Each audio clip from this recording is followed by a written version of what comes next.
जय हिंद दोस्तों, मैं सुमित प्रताप आपका अपना चैनल बिफोर द एग्ज़ाम में स्वागत करते हैं। आज हम बिहार सचिवालय का जो न्यू सेट प्रैक्टिस एडिटेरिया के द्वारा जारी किया गया है, उसी को हम सेट प्रैक्टिस 1 को करने वाले हैं। कितना?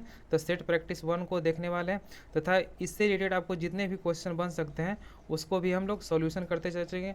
यह जो हमारा सेट होगा यह न्यू पैटर्न पर आधारित होगा। टोटल आपको एग्ज़ाम में हूबहू इसी तरह का पैटर्न देखने वाले हैं। तो आप वीडियो को लास्ट तक जरूर बने रहिएगा, जिससे आपको पैटर्न की जानकारी भी होगी। इस सेट में क्या, ये जो हमारा वॉल्यूम 1 आया है, इसमें टोटल 15 सेट दिए गए हैं, जो कि आपको 15 दिन में हम इसे समाप्त कर देंगे। तो यदि आपने हमारे चैनल को अभी तक सब्सक्राइब नहीं किया है तो इसे सब्सक्राइब कर दें, क्योंकि हम इसका सेट आपको रेगुलर प्रोवाइड करते रहेंगे। तो आप अपनी तैयारी को आप हमसे जुड़ के और मजबूत कर सकते हैं। तो चलिए दोस्तों, देखते हैं आज का हमारा पहला क्वेश्चन। आज का हमारा पहला क्वेश्चन है कि भारतीय संविधान में सर्वाधिक प्रभाव निम्न में से किसका माना जाता है? तो वह किसका माना जाता है? तो भारतीय सरकार अधिनियम 1935 को माना जाता है। क्या? तो भारतीय सरकार अधिनियम 1935। तो इसके बारे में कुछ और जान लेते हैं। तो भारतीय संविधान क्या 1935 जो था, उसी के द्वारा केंद्र में द्वैध शासन की स्थापना किया गया था। किसमें? तो केंद्र में द्वैध शासन की स्थापना किया गया था।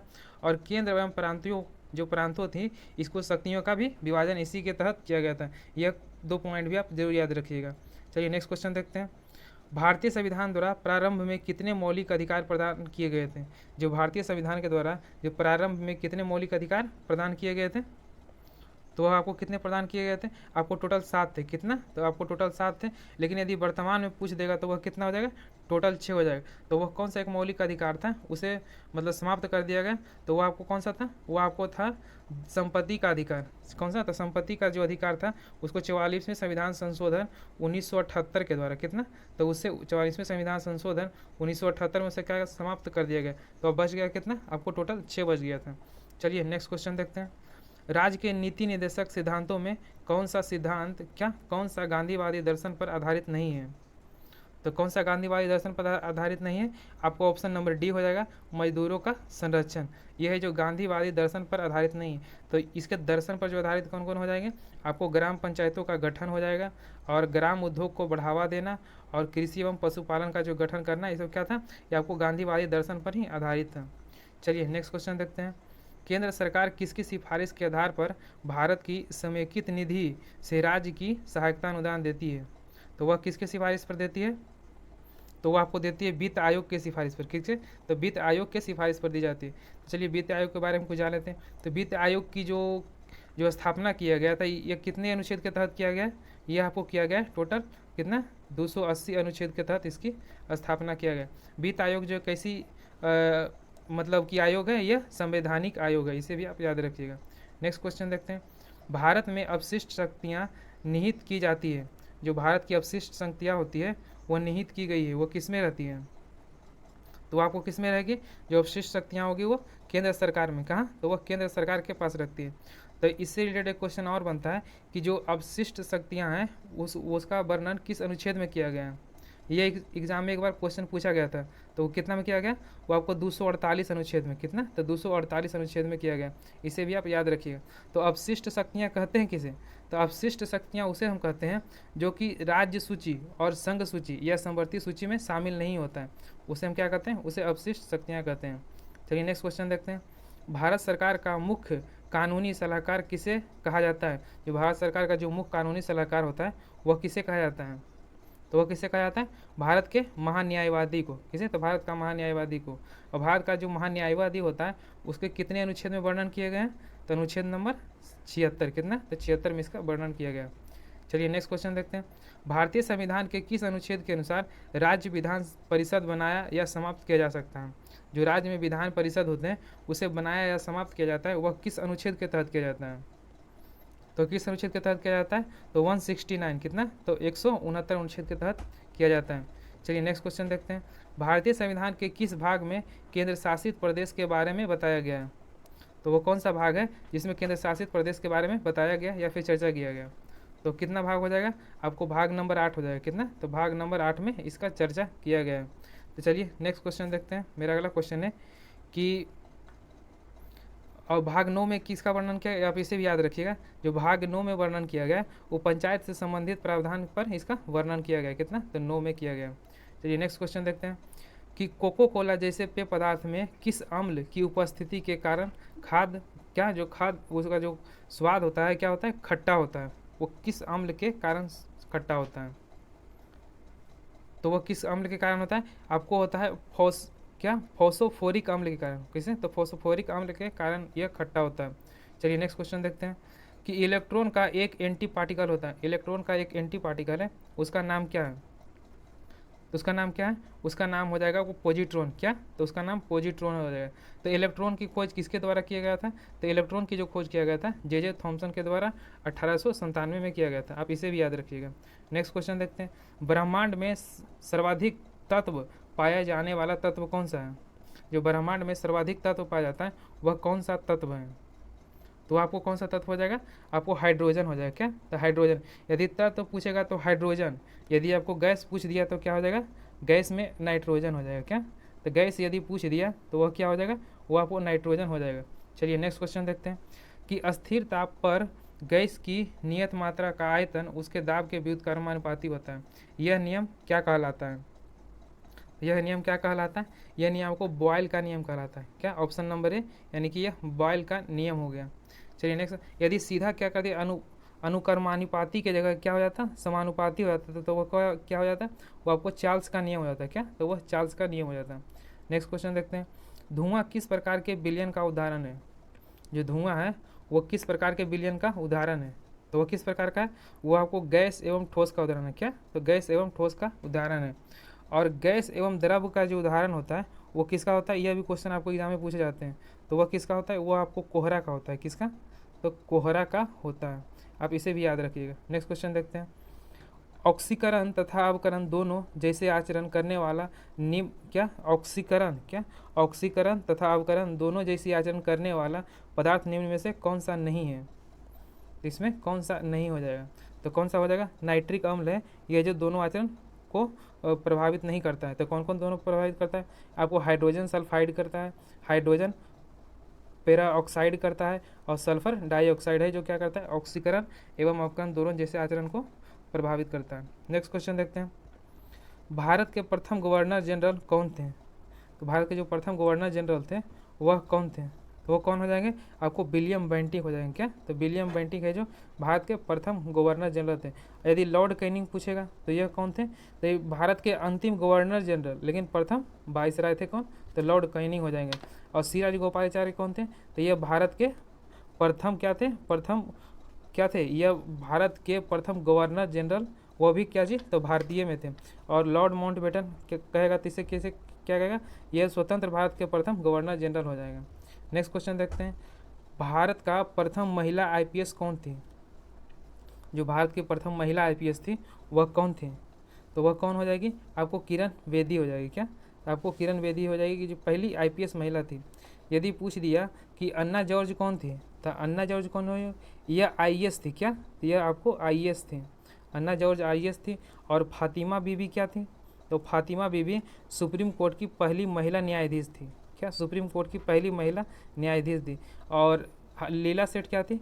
यह हाई कोर्ट की पहली महिला न्यायाधीश थी। क्या? तो यह हाई कोर्ट की पहली महिला न्यायाधीश थी। चलिए दोस्तों नेक्स्ट क्वेश्चन देखते हैं।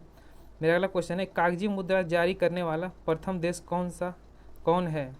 जो कागजी मुद्रा जारी करने वाला प्रथम देश कौन है? तो वो कौन हो जाएगा? आपको चीन हो जाएगा। क्या? तो चीन हो जाएगा। नेक्स्ट क्वेश्चन देखते हैं कि फॉल बैक शब्द निम्न में से किस खेल से संबंधित है? जो फॉल बैक शब्द है वह किस खेल से संबंधित है? तो आपको किस खेल से संबंधित है? आपको कुश्ती से संबंधित है। क्या? कुश्ती से हो जाएगा। नेक्स्ट क्वेश्चन देखते हैं। भारत में सर्वप्रथम किस वर्ष राष्ट्रमंडल खेलों में भाग लिया था? भारत ने लिया था वो किस वर्ष प्रथम बार राष्ट्रमंडल खेल में भाग लिया था? तो कब लिया था? ये आपको 1934 में। कितना? तो 1934 में भारत ने प्रथम बार राष्ट्रमंडल खेल में भाग लिया था। इससे रिलेटेड एक क्वेश्चन और आता है कि राष्ट्रमंडल खेल का जो स्थापना या शुरुआत कब किया गया था? इसकी शुरुआत 1930 में किया गया था। कब? तो 1930 में किया गया था। नेक्स्ट क्वेश्चन देखते हैं। अगला हमारा जो क्वेश्चन है ये सारा क्या? ये मैथ का क्वेश्चन है। तो मैथ का जो क्वेश्चन जो भी होगा उसका हम आपको अपने टेलीग्राम चैनल पर पीडीएफ बना के आपको लोग को प्रोवाइड कर देंगे। तो आप हमारे टेलीग्राम चैनल से ज़रूर जुड़ जाइएगा, जिसमें आपको पीडीएफ भी इसका प्रोवाइड करते रहेंगे। तो चलिए नेक्स्ट क्वेश्चन देखते हैं। मेरा अगला जीके को क्वेश्चन है, भारत के किस राज्य का समुद्री तट रेखा सबसे अधिक लंबा है वह कौन सी राज्य है जिसकी समुद्री तट रेखा है जो सबसे अधिक लंबी है? तो कौन हो जाएगा आपको? गुजरात हो जाएगा। क्या? तो गुजरात हो जाएगा। इससे समुद्री तट से रिलेटेड एक क्वेश्चन और आता है कि भारत के जो वह कितने राज्य जो समुद्री तट से लगते हैं, तो वह कितने राज्य हो जाएंगे? आपको टोटल 9 राज्य होंगे।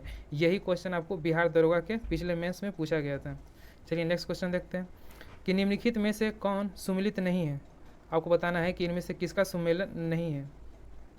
तो क्या हो जाएगा? आपको नाथुला हो जाएगा। तो नाथुला का जो कौन सा राज्य में पड़ता है? ये आपको मेघालय में नहीं पड़ के कहाँ पड़ता है? ये आपको सिक्किम में पड़ता है। कहाँ? तो ये आपको सिक्किम में पड़ता है।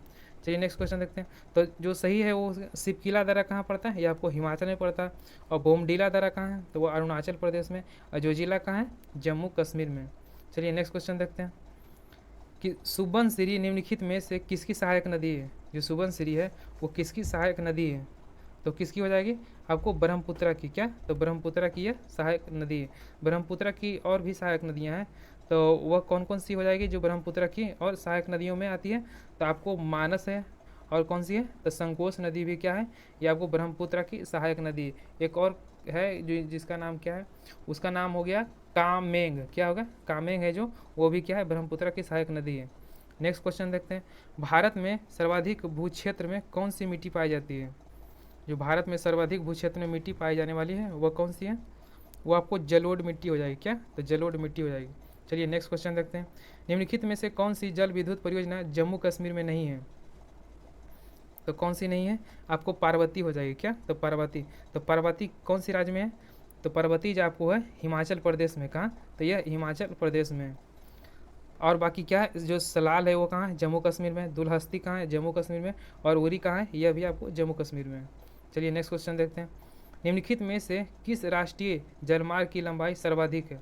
आपको बताना है कि वह कौन सा राष्ट्रीय जलमार्ग है जिसकी लंबाई सर्वाधिक है। तो वह कौन है? वो आपको NH4 है। क्या? NH नहीं, NW। क्या? NW4 है। तो इसकी जो टोटल लंबाई है वह कितनी है? वह इसे भी आप याद रखिएगा। कितना है? 2890। कितना? तो 2890 किलोमीटर है। आप इसे भी जरूर याद रखिएगा। नेक्स्ट क्वेश्चन देखते हैं। लाल बहादुर शास्त्री अंतर्राष्ट्रीय हवाई अड्डा कहाँ है? लाल बहादुर शास्त्री अंतर्राष्ट्रीय हवाई अड्डा है वह कहाँ है? तो वह आपको हो जाएगा वाराणसी में। कहाँ? तो वाराणसी में हो जाएगा। नेक्स्ट क्वेश्चन देखते हैं। और पटना में कौन सा है? तो पटना में आपको जयप्रकाश नारायण अंतर्राष्ट्रीय हवाई अड्डा हो गया। और लखनऊ में कौन सा हो जाएगा? लखनऊ में चौधरी चरण सिंह हवाई अड्डा है। और कोलकाता में कौन सा हवाई अड्डा है? तो कोलकाता में आपको नेताजी सुभाष चंद्र बोस हवाई अड्डा है। नेक्स्ट क्वेश्चन देखते हैं। निम्नलिखित में से कौन उष्ण कटिबंधीय घास स्थल नहीं है? इसमें बताना है कि कौन सा एक घास है जो उष्ण कटिबंधीय घास नहीं है। तो वो कौन सा हो गया? पंपास। क्या? तो पंपास है। तो यह कैसा घास का मैदान है? ये आपको शीतोष्ण है। क्या? तो शीतोष्ण यानी कि यह ठंडे प्रदेश के घास का मैदान है। तो पंपास घास का जो मैदान है वो किस देश में है? वो आपको अर्जेंटीना में है। कहाँ? तो अर्जेंटीना में हो जाएगा। और समाना किस देश में है? तो ये आपको अफ्रीका में हो जाएगा। क्या? तो ये अफ्रीका में हो जाएगा। और लानोज है जो किस देश का है? तो लानोज हो गया आपको वेनेजुएला का हो गया। और कंपोज। क्या? तो जो कंपोज घास का मैदान है वो कहाँ हो जाएगा? वो आपको ब्राज़ील में हो जाएगा। कहाँ? तो ये ब्राज़ील में पाया जाता है। चलिए नेक्स्ट क्वेश्चन देखते हैं। प्रथम पृथ्वी शिखर सम्मेलन का आयोजन कहाँ किया गया था? जो प्रथम बार पृथ्वी शिखर सम्मेलन हुआ था उसका आयोजन कहाँ किया गया था? तो वह कहाँ किया गया था? आपको रियो डी जेनेरियो में। कहाँ? तो रियो डी जेनेरियो में किया गया था। और रियो डी जेनेरियो किस देश का एक शहर है? वो आपको ब्राज़ील का एक शहर है। क्या? तो ब्राज़ील का एक शहर। और जो प्रथम पृथ्वी शिखर सम्मेलन हुआ था वह कब हुआ था? आप इसे भी याद रखिएगा। 1992 में हुआ था। कब? तो 1992 में प्रथम शिखर सम्मेलन पृथ्वी शिखर सम्मेलन हुआ था। नेक्स्ट क्वेश्चन देखते हैं कि राष्ट्रीय पर्यावरण अभियांत्रिक शोधन संस्थान यानी कि नीरी निम्न में से कहाँ अवस्थित है? तो कौन सा? तो ये आपको राष्ट्रीय पर्यावरण अभियांत्रिक शोधन संस्थान नीरी कहाँ अवस्थित है? तो ये आपको हो जाएगा नागपुर में। कहाँ? तो ये नागपुर में हो जाएगा। चलिए नेक्स्ट क्वेश्चन देखते हैं। मेरा अगला क्वेश्चन है कि पर्यावरण संरक्षण के लिए ग्रीन आर्मी कहाँ प्रारंभ किया गया था? ये आपको करेंट अफेयर्स का क्वेश्चन है। क्या? तो ग्रीन आर्मी है वह कहाँ प्रारंभ किया गया? तो वह आपको ऑस्ट्रेलिया में किया गया। कहाँ? तो वह ऑस्ट्रेलिया में किया गया। नेक्स्ट क्वेश्चन देखते हैं। समुद्री वातावरण में मुख्य प्राथमिक उत्पादक होते हैं। जो समुद्री वातावरण के जो मुख्य प्राथमिक उत्पादक होते हैं वो क्या होते हैं? तो क्या होते हैं? आपको होते हैं फाइटोप्लैंक्टोन्स होते हैं। क्या? फाइटोप्लैंक्टोन्स होते हैं जो समुद्री वातावरण के प्रमुख उत्पादक होते हैं।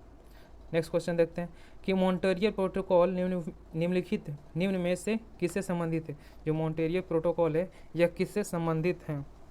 दोस्तों यदि आपने हमारे चैनल को अभी तक सब्सक्राइब नहीं किया है तो इसे ज़रूर सब्सक्राइब कर दें, क्योंकि इस बुक का हम आपको रेगुलर एक सेट प्रोवाइड करते रहेंगे। तो यदि आपको रेगुलर हम एक सेट प्रोवाइड करेंगे तो आपको यह 15 दिन में टोटल सेट हम लोग कंप्लीट कर देंगे। यह जो सेट होगा ये आपको टोटल न्यू पैटर्न बेस्ड है और इसी तरह के हूबहू क्वेश्चन आपको एग्जाम में देखने को मिलेगा। तो यह सेट आप 15 का जो 15 सेट होगा इसे आप ज़रूर देखिएगा, जिससे आपको बहुत ही फ़ायदा मिलने वाला है।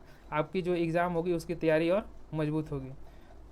तो क्या हो जाएगा, इसका आंसर क्या हो जाएगा, मॉन्ट्रियल प्रोटोकॉल निम्नलिखित में से किससे संबंधित हो जाएगा।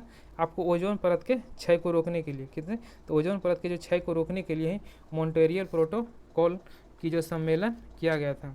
चलिए नेक्स्ट क्वेश्चन देखते हैं। मेरा अगला क्वेश्चन है, तो यह जो सम्मेलन हुआ था यह कब हुआ था। तो 1 जनवरी कितना, तो इसका जो सम्मेलन हुआ था 1 जनवरी 1989 में, कितना 1989 में, और वह 1 जनवरी को हुआ था। नेक्स्ट क्वेश्चन देखते हैं, निम्नलिखित में से कौन सी सभ्यता अपने नगर नियोजन के लिए प्रसिद्ध है। तो वह कौन सी सभ्यता है जो अपने नगर नियोजन के लिए प्रसिद्ध थी। तो कौन सी हो जाएगी, आपको सिंधु घाटी की सभ्यता। क्या, तो सिंधु घाटी की सभ्यता हो जाएगी। नेक्स्ट क्वेश्चन देखते हैं, प्राचीन भारत के प्रसिद्ध शासक जिसने अपने जीवन के अंतिम दिनों में जैन धर्म अपना लिया था। तो वह कौन थे जो अपने जीवन के अंतिम दिनों में जैन धर्म को अपना लिए थे। वह थे आपको चंद्रगुप्त। कौन, तो वह चंद्रगुप्त थे। नेक्स्ट क्वेश्चन देखते हैं, निम्न में से कौन सी ग्रीक बौद्ध कला के नाम से भी जाना जाता है। वह ग्रीक बौद्ध कला है वह कौन सी है, तो वह कौन सी हो जाएगी, आपको गंधार। कौन सा हो जाएगा, आपको जो गंधार कला है इसको कहा जाता है ग्रीक बौद्ध कला भी इसे कहा जाता है। नेक्स्ट क्वेश्चन देखते हैं, चंगेज खान ने किसके शासनकाल में भारत की सीमाओं पर आक्रमण किया था। तो वह किसके शासनकाल में किया था, वो आपको इल्तुतमिश के शासनकाल में किया था। कहाँ, तो इल्तुतमिश के शासनकाल में किया था। नेक्स्ट क्वेश्चन देखते हैं, दिल्ली सल्तनत का अंतिम वंश था। तो दिल्ली सल्तनत का अंतिम वंश कौन था, तो वह आपको हो जाएगा लोधी वंश। कौन सा, तो लोधी वंश। लोधी वंश का भी अंतिम शासक कौन था, तो इसके इब्राहिम लोधी हो जाएंगे। और लोधी वंश के संस्थापक कौन था, जो इसके संस्थापक थे वो बहलोल लोधी थे। आप इसे भी याद रखिएगा। नेक्स्ट क्वेश्चन देखते हैं, अकबर द्वारा शुरू किया गया नया धर्म दीन ए इलाही का मुख्य उद्देश्य क्या था। जो अकबर द्वारा शुरू किया गया था नया धर्म दीन ए इलाही, उसका मुख्य उद्देश्य क्या था। उसका जो मुख्य उद्देश्य था विश्व बंधुत्व को बढ़ाना। क्या, तो विश्व बंधुत्व को बढ़ाना था। दीन ए इलाही की जो स्थापना किया गया था वह कब किया गया था, तो वह कब किया गया था 1582 में। कितना, तो 1582 में किया गया था। नेक्स्ट क्वेश्चन देखते हैं, भारतीय राष्ट्रीय कांग्रेस के प्रथम मुस्लिम अध्यक्ष कौन थे। भारतीय राष्ट्रीय कांग्रेस के जो प्रथम मुस्लिम अध्यक्ष थे वह कौन थे, तो कौन हो जाएंगे, बदरुद्दीन तैयब जी। क्या, तो बदरुद्दीन तैयब जी। तो इसने कांग्रेस के किस अधिवेशन की अध्यक्षता किए थे, तो यह तीसरे नंबर के जो अधिवेशन हुआ था उसी की अध्यक्षता किए थे। तो तीसरे नंबर के जो अधिवेशन हुआ था वह कब हुआ था और कहाँ हुआ था, तो यह हुआ था आपको 1887 में। कहाँ, तो यह 1887 में हुआ था। और जो कहाँ हुआ था, चलिए दोस्तों इसे आप बताइएगा, जो तीसरा अधिवेशन हुआ था वो आपको कहाँ हुआ था कांग्रेस का। तो नेक्स्ट क्वेश्चन देखते हैं, साबरमती आश्रम की स्थापना गांधी जी द्वारा कब किया गया था। तो साबरमती जो आश्रम था उसकी स्थापना गांधी जी द्वारा कब किया गया था, तो आपको 1917 में किया गया था। कब, तो इसकी जो स्थापना किया गया था 1917 में किया गया था। यदि आपको पूछ देता कि सत्याग्रह आश्रम की स्थापना कब किया गया था, तो ये आपको 2015 में किया गया था। लेकिन इसी को आगे चलकर क्या कर दिया गया, साबरमती आश्रम में इसे स्थानांतरित कर दिया गया था। चलिए नेक्स्ट क्वेश्चन देखते हैं। मेरा अगला क्वेश्चन है कि निम्न में से किस घटना से के पहले सविनय अवज्ञा आंदोलन हुआ था। वह कौन सी घटना थी जिसके पहले सविनय अवज्ञा आंदोलन हुआ था, तो वह कौन सी हो जाएगी, गांधी इरविन समझौता। तो गांधी इरविन समझौता हो जाएगा। इससे रिलेटेड आपको क्वेश्चन पूछे जाते हैं, वह इसके डेट पूछे जाते हैं जो स्मॉल डेट के साथ आपको ऑप्शन में दिया रहता है। इसे आप जरूर याद रखिएगा। तो गांधी इरविन समझौता जो हुआ था वह कब हुआ था, वह आपको 5 मार्च को। कब, तो यह आपको 5 मार्च 1931 को हुआ था। कब, तो 5 मार्च 1931 को हुआ था। और साइमन कमीशन कब भारत आया था, यह आपको 3 फरवरी। कब, तो यह 3 फरवरी 1928 को। कब, तो यह 3 फरवरी 1928 को। आप इसे कहीं लिख लीजिएगा। और चौरा चौरी कांड जो हुआ था यह कब हुआ था, यह आपको 5 फरवरी। कब, तो यह आपको 5 फरवरी 1922 को हुआ था। कब, तो ये 1922 को हुआ था। नेक्स्ट क्वेश्चन देखते हैं, तो पूना पैक्ट कब हुआ था, जो पूना पैक्ट हुआ था या से पूना समझौता कर लीजिए, कब हुआ था, यह आपको 24 सितंबर, कब, तो ये 24 सितंबर 1932 को हुआ था। कब, तो ये 24 सितंबर 1932 को हुआ था। नेक्स्ट क्वेश्चन देखते हैं। रविंद्रनाथ टैगोर की गीतांजलि निम्न में किसका संग्रह है। जो रविंद्रनाथ की टैगोर की जो गीतांजलि पुस्तक है वह उसमें किसका संग्रहण किया गया है, तो वह किसका किया गया, तो कविताओं का, यानी कि ऑप्शन नंबर इसका ए हो जाएगा। नेक्स्ट क्वेश्चन देखते हैं। भारत ने किस देश को हराकर पहली बार थॉमस कप का खिताब जीता है। तो किस देश को हराकर, वो आपको इंडोनेशिया का हराकर, किसे, तो इंडोनेशिया का हराकर। यह क्वेश्चन बहुत ही इंपॉर्टेंट है, यह भारत ने यह पहली बार जीता है। तो ये आपको करंट अफेयर से रिलेटेड क्वेश्चन है, इसे आप जरूर याद रखिएगा। और हराया है कितना से, तो आपको 3-0 से हराया है। कहाँ, तो यह 3-0 से हराया है। और यह कप हो कहाँ रहा था, तो ये आपको थाईलैंड के बैंकॉक शहर में हो रहा था। कहाँ, तो थाईलैंड के बैंकॉक शहर में हुआ था। चलिए नेक्स्ट क्वेश्चन देखते हैं। हाल ही में भारत के नए निर्वाचन आयुक्त किसे बनाया गया है, तो वह किसे बनाया गया है, नए मुख्य निर्वाचन आयुक्त, तो आपको राजीव कुमार को, किसे, तो राजीव कुमार को बनाया गया है। तो यह कितने नंबर के हैं, तो यह आपको 25वें नंबर के हैं। कितने, तो 25वें नंबर के हो जाएंगे। चलिए नेक्स्ट क्वेश्चन देखते हैं। तो इनका कार्यकाल कब तक रहने वाला है, तो इनका जो कार्यकाल रहने वाला है ये 2025 तक रहेगा, आप इसे भी याद रखिएगा। नेक्स्ट क्वेश्चन देखते हैं। दुनिया के पहले पहियों का संग्रहालय का उद्घाटन भारत के किस शहर में किया गया है, तो किस शहर में किया गया, आपको कोलकाता में किया गया। कहाँ, तो कोलकाता में किया गया। नेक्स्ट क्वेश्चन देखते हैं। टाटा आईपीएल 2022 का खिताब किस टीम ने जीता है, तो किस टीम ने जीता है, वो आपको गुजरात टाइटंस ने किया। तो गुजरात टाइटंस ने इसे जीता है। और किसे हरा कर जीता है, राजस्थान रॉयल को इसने हरा कर जीता है। नेक्स्ट क्वेश्चन देखते हैं। एलिजाबेथ बोर्न हाल ही में किस देश की प्रधानमंत्री बनी है, कौन सी, तो एलिजाबेथ बोर्न है जो किस देश की प्रधानमंत्री बनी है, वो आपको फ्रांस की बनी है। कहाँ, तो वह फ्रांस की बनी है। नेक्स्ट क्वेश्चन देखते हैं। अंतर्राष्ट्रीय बुकर पुरस्कार 2022 हेतु किसे चुना गया है, तो वह किसे चुना गया, आपको गीतांजलि श्री को चुना गया। क्या, तो गीतांजलि श्री को चुना गया। आप इनके एक पुस्तक है जिसके लिए इनको दिया गया है अंतर्राष्ट्रीय बुकर पुरस्कार, वह कौन सा दिया गया, कौन पुस्तक है, तो टॉम्स ऑफ साइंस के लिए इन्हें यह पुस्तक के लिए दिया गया है। नेक्स्ट क्वेश्चन देखते हैं। कोविड-19 महामारी के समय में निम्न में से किस एक्ट के तहत भारत सरकार ने फेस मास्क और सैनिटाइजर को अनिवार्य वस्तु घोषित किया था, तो किस के तहत किया गया था, आपको आवश्यक वस्तु अधिनियम 1955 के तहत यह किया गया था। नेक्स्ट क्वेश्चन देखते हैं। विश्व पृथ्वी दिवस 2022 का विषय क्या था, तो पृथ्वी दिवस 2022 था, उसका थीम क्या था, आपको था इन्वेस्ट इन आवर प्लांट। क्या, इन्वेस्ट इन आवर प्लानेट हो जाएगा।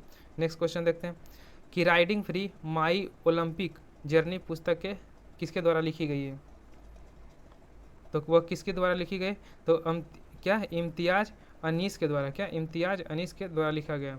नेक्स्ट क्वेश्चन देखते हैं। हाल ही में किस देश के द्वारा विकसित दुनिया के पहले डीएनए आधारित वैक्सीन जाइकोव डी को आपातकालीन उपयोग की मंजूरी दी है, तो वह कौन सा है, तो आपको भारत हो जाएगा। किसे, तो भारत के द्वारा दिया गया था। नेक्स्ट क्वेश्चन देखते हैं। मेरा अगला क्वेश्चन है, यहाँ से हमको रीजनिंग का क्वेश्चन स्टार्ट हो गया। तो दोस्तों मैथ और रीजनिंग के जितने भी क्वेश्चन होंगे उसका हम आपको टेलीग्राम चैनल पर पीडीएफ इसका प्रोवाइड कर देंगे, तो आप हमारे टेलीग्राम चैनल पर जरूर जुड़ जाइए, जिसका लिंक हम आपको नीचे वीडियो के डिस्क्रिप्शन में दे देंगे। तो चलिए देखते हैं।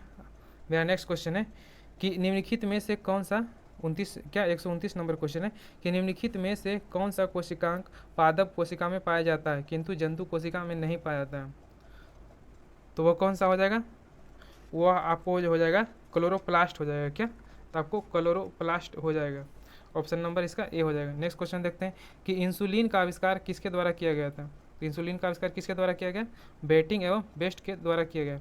नेक्स्ट क्वेश्चन देखते हैं कि दो अस्थि एक दूसरे से किस या अन्य संयोजन ऊतक द्वारा जुड़ी होती है, जिसे हम क्या कहते हैं, जब दो अस्थियाँ जुड़ती है एक दूसरे से तो उसे हम क्या कहते हैं, तो उसे हम क्या कहते हैं, उसे स्नायु कहते हैं। ऑप्शन नंबर ए हो जाएगा। चलिए नेक्स्ट क्वेश्चन देखते हैं। मेरा अगला क्वेश्चन है निम्न में से कौन सी सही सम्मिलित है, आपको जो सही सम्मेलन किया गया यह बताना है, सॉरी सही सम्मेलन नहीं किया गया यह बताना है। तो जिसका सही सम्मेलन नहीं किया गया है तो वह क्या हो जाएगा, आपको हो जाएगा ऑप्शन नंबर बी यानी कि डी हो जाएगा। तो जो सही सम्मेलन किया गया विटामिन B1 का जो रासायनिक नाम है उसे क्या कहते हैं, थायमिन भी कहते हैं। और विटामिन ए का क्या कहते हैं, उसे हम क्या कहते हैं, उसे अस्कर्बिक अम्ल भी कहते हैं। और विटामिन B12 का साइनोकोबालामीन कहते हैं। तो विटामिन डी का जो कहा जाता है क्या, सॉरी, इसका आंसर ये बी नहीं होकर क्या हो जाएगा, ऑप्शन नंबर इसका सी हो जाएगा। क्या विटामिन ए का जो अस्कर्बिक एसिड अम्ल नहीं कहा जाता है, ये तो अस्कर्बिक अम्ल किसे कहा जाता है, विटामिन सी को कहा जाता है। और विटामिन ए को क्या कहा जाता है, इसको तो रेटिनॉल कहा जाता है। क्या, तो रेटिनॉल कहा जाता है, रेटिनॉल कहा जाता है। और विटामिन बी का क्या हो जाएगा, तो विटामिन बी का थायमिन हो जाएगा। और विटामिन डी का कैल्सीफिरोल हो जाएगा। और विटामिन बी 12 का क्या हो जाएगा, साइनोकोबालामिन हो जाएगा। नेक्स्ट क्वेश्चन देखते हैं, डीएनए में पाई जाने वाली शर्करा है, जो डीएनए में जो पाई जाने वाला शर्करा है वह कौन सी है, तो कौन सी हो जाएगी आपको, ऑप्शन नंबर बी यानी कि पेंटोस हो जाएगा। क्या, पेंटोस हो जाएगा। नेक्स्ट क्वेश्चन देखते हैं कि टैक्सियोकोलॉजी का संबंध किसके अध्ययन से है, तो वो किसके अध्ययन से संबंधित हो जाएगा, बीसों के अध्ययन से। क्या, तो आपको ऑप्शन नंबर सी यानी कि बीसों के अध्ययन से हो जाएगा। नेक्स्ट क्वेश्चन देखते हैं, निम्न में से कौन सा रोग नाइट्रिक संदूषित, क्या नाइट्रिक संदूषित भोजन या फिर जल के उपयोग द्वारा होता है, तो वह कौन सा वह रोग है जो नाइट्रेट दूषित भोजन करने या जल के उपयोग के द्वारा भी हो सकता है, तो वह कौन सा हो जाएगा, आपको ऑप्शन नंबर बी यानी कि ब्लू बेबी सिंड्रोम हो जाएगा। नेक्स्ट क्वेश्चन देखते हैं कि निम्नलिखित में से कौन सा एंजाइम जो भोजन में उपस्थित हानिकारक जीवाणुओं को नष्ट करने का काम करता है, तो वह कौन सा हो जाएगा, आपको लाइसोजाइम, जो लाइसोजाइम होता है जो भोजन में जितने भी हानिकारक जीवाणु होते हैं उसे यह नष्ट करने में काम देता है। नेक्स्ट क्वेश्चन देखते हैं कि निम्नलिखित में से कौन सा सही सुमेलित है, तो सही सुमेलित कौन से, तो ऑप्शन नंबर इसका डी हो जाएगा यानी कि सभी सही है। तो अमाशय का जो स्राव होता है वो कहाँ से होता है, जो अम्ल का स्राव कहाँ से, अमाशय से होता है। और जल अवशोषण कहाँ होता है, वह बड़ी आंत में होता है। और ये सबसे बड़ी ग्रंथि कौन सी है, तो वह आपको यकृत है। नेक्स्ट क्वेश्चन देखते हैं, मानव मस्तिष्क में स्मरण क्षमता कहाँ होती है, जो मानव मस्तिष्क की जो स्मरण क्षमता होती है वह कहाँ होती है, तो वह कहाँ होती है, वह आपको हो जाएगी सेरिबरम में। क्या, सेरिबरम में मानव की स्मरण क्षमता होती है। नेक्स्ट क्वेश्चन देखते हैं, निम्नलिखित में से कौन सी संस्था भारत में करेंसी नोट जारी करती है, जो करेंसी नोट जारी करने की वह कौन सी संस्था है, तो कौन सी हो जाएगा, भारतीय रिजर्व बैंक यानी कि आरबीआई के द्वारा किया जाता है। नेक्स्ट क्वेश्चन देखते हैं, भारतीय साख समितियों द्वारा कृषकों को किस प्रकार ऋण उपलब्ध कराए जाते हैं, जो भारतीय साख समितियां हैं वो जो कृषकों को जो ऋण देती है वो किस तरह के ऋण देती है, तो किस तरह का देते हैं, ये सभी प्रकार के ऋण देती है, यानी कि मध्यकालीन ऋण भी देती है, अल्पकालीन भी देती है और दीर्घकालीन ऋण भी यह देती है। नेक्स्ट क्वेश्चन देखते हैं, प्रधानमंत्री जीवन ज्योति बीमा योजना किस आयु वर्ग के व्यक्तियों को उपलब्ध कराई जाती है, तो किस आयु के वर्ग को किया जाता है, वह आपको किया जाता है 18 से 50 वर्ष की आयु के लिए। तो इसकी जो शुरुआत किया गया था, इसको कब शुरुआत किया गया था, यह शुरुआत किया गया था आपको 9 मई 2015 को, कितना, तो 9 मई 2015 को इसे स्टार्ट किया गया था। चलिए नेक्स्ट क्वेश्चन देखते हैं, भारत में प्रत्येक वित्तीय वर्ष होता है, जो भारत का जो वित्तीय वर्ष है वह कब से कब होता है, तो यह कब से कब होता है, यह आपको हो जाएगा 1 अप्रैल से 31 मार्च के बीच को क्या कहते हैं, भारत का वित्तीय वर्ष इसे कहा जाता है। नेक्स्ट क्वेश्चन देखते हैं, अस्थिर या गतिज अवस्था में स्वतः परिवर्तन नहीं होने की प्रवृत्ति को क्या कहते हैं, तो क्या कहते हैं, उसे जड़त्व कहते हैं। क्या, जड़त्व कहते हैं। दोस्तों हमने दृष्टि के साइंस बुक का ऑब्जेक्टिव के जितना भी क्वेश्चन था उसका हमने एक मास्टर वीडियो बना दिया है, उसमें फिजिक्स का और केमिस्ट्री का हमने इसका मास्टर वीडियो बना दिया है। इसमें हम देख रहे हैं कि जितना भी फिजिक्स इसमें पूछा गया है उसमें अधिकांश क्वेश्चन उसी किताब से लिया गया है। यदि उस वीडियो को आपने नहीं देखा तो उस वीडियो को आप जरूर जाकर देखें, क्योंकि उससे बहुत सारा ऐसे में क्वेश्चन दिया गया है जो आपको हूबहू उतार दिया गया है, तो आप उसे जरूर जाकर देखिए, हमारा फिजिक्स मास्टर वीडियो जो दृष्टि बुक से बनाया गया है। दृष्टि बुक एक ऐसा बुक है जो आपको टोटल एनसीईआरटी बेस्ड पर ही उस पर क्वेश्चन तैयार किया जाता है। चलिए दोस्तों देखते हैं नेक्स्ट क्वेश्चन, निम्नलिखित में से कौन सा उपकरण प्रकाश ऊर्जा को विद्युत ऊर्जा में परिवर्तित करता है, कौन सा उपकरण है, किसे, तो प्रकाश ऊर्जा को वह क्या करता है, तो विद्युत ऊर्जा में परिवर्तित करता है, तो कौन हो जाएगा, आपको सौर सेल हो जाएगा। क्या, तो सौर सेल है जो प्रकाश ऊर्जा को विद्युत ऊर्जा में परिवर्तित करता है। तो विद्युत मोटर है जो किस में परिवर्तित करता है, तो विद्युत मोटर जो हो जाएगा यह विद्युत ऊर्जा को यांत्रिक ऊर्जा में, और विद्युत हीटर जो क्या हो जाएगा, ये आपको विद्युत ऊर्जा को उष्मीय ऊर्जा में प्रयोग करेगा, और डायनेमिक जो होगा ये आंतरिक ऊर्जा को विद्युत ऊर्जा में परिवर्तित करता है। नेक्स्ट क्वेश्चन देखते हैं, किसी द्रव का तापमान में वृद्धि होने से द्रव के पृष्ठीय तनाव का क्या प्रभाव पड़ता है, तो वह क्या प्रभाव पड़ेगा, तो वह आपको घट जाता है। क्या, तो आपको घट जाएगा। चलिए नेक्स्ट क्वेश्चन देखते हैं, मेरा अगला क्वेश्चन है कि क्या है, ध्वनि की तारतम्य या क्षीणता का निर्धारण ध्वनि करता है, मतलब कि ध्वनि का जो पिच होता है या फिर छिन्नता होता है वो ध्वनि की किस पर निर्धारित की जाती है, तो वह किस पर निर्धारित किया जाता है, तो उसकी आवृत्ति पर निर्धारित किया जाता है। यह भी क्वेश्चन आपको दृष्टि बुक में दिया गया है, तो उस मास्टर वीडियो को आप जरूर देखेंगे, जिससे आपको साइंस के अधिकांश क्वेश्चन आपको बनने शुरू हो जाएंगे। तो क्या इसका नेक्स्ट क्वेश्चन क्या है, विद्युत परिपथ में फ्यूज को, जो विद्युत परिपथ में फ्यूज को लगाया जाता है, तो वो ऑप्शन नंबर इसका क्या हो जाएगा, ऑप्शन नंबर ए गर्म तार जीवित तार में लगाया जाता है। नेक्स्ट क्वेश्चन देखते हैं, लोक लांसेस सेल में प्रयुक्त विद्युत अपघट है, जो लोक लांसेस सेल होता है उसमें प्रयुक्त विद्युत अपघट कौन सा हो जाएगा, तो आपको अमोनियम क्लोराइड हो जाएगा, क्या, तो यह अमोनियम क्लोराइड हो जाएगा। नेक्स्ट क्वेश्चन देखते हैं, किसी स्वच्छ जल वाले तालाब की आभासी गहराई या वास्तविक गहराई से कम दिखती है, इसका कारण क्या है, तो इसका कारण क्या हो जाएगा, तो इसका कारण आपको अपवर्तन के कारण वह क्या होता है, वो वास्तविक गहराई से कम दिखती है। चलिए नेक्स्ट क्वेश्चन, और मेरा यह आज का लास्ट क्वेश्चन होगा, निम्नलिखित में से किस रंग या वर्णक अपवर्तनांक सबसे अधिक होता है, वह कौन सा रंग है जिसका वर्णक या फिर अपवर्तनांक होता है जो सबसे अधिक होता है। दोस्तों यदि आपने हमारे चैनल को अभी तक सब्सक्राइब नहीं किया है तो इसे ज़रूर सब्सक्राइब कर दें, और यह वीडियो यदि आपको अच्छा लग रहा हो तो वीडियो को प्लीज़ ज़रूर लाइक कर दें और अपने दोस्तों तक भी इसे शेयर करना ना भूलें, जिससे कि आपका फैमिली परिवार जो भी है बिफोर द एग्ज़ाम वो आप और बड़ा हो और इससे अधिक लोग जुड़ें और इसका सेट का फ़ायदा अधिक से अधिक लोग को मिल सके। दोस्तों यदि आपको यह वीडियो अच्छा लग रहा हो तो प्लीज़ इसे ज़रूर लाइक कर दें। तो इसका आंसर क्या हो जाएगा, जो किस रंग का जो रंग या वर्णक अपवर्तनांक सबसे अधिक होता है, तो आपको बैगनी का होता है, क्या, तो यह बैगनी का होता है। तो चलिए दोस्तों मिलते हैं अब नेक्स्ट वीडियो में। इसका सेट प्रैक्टिस 2 हम कल सुबह को डाल देंगे, या तो इसे आप ज़रूर देखिएगा।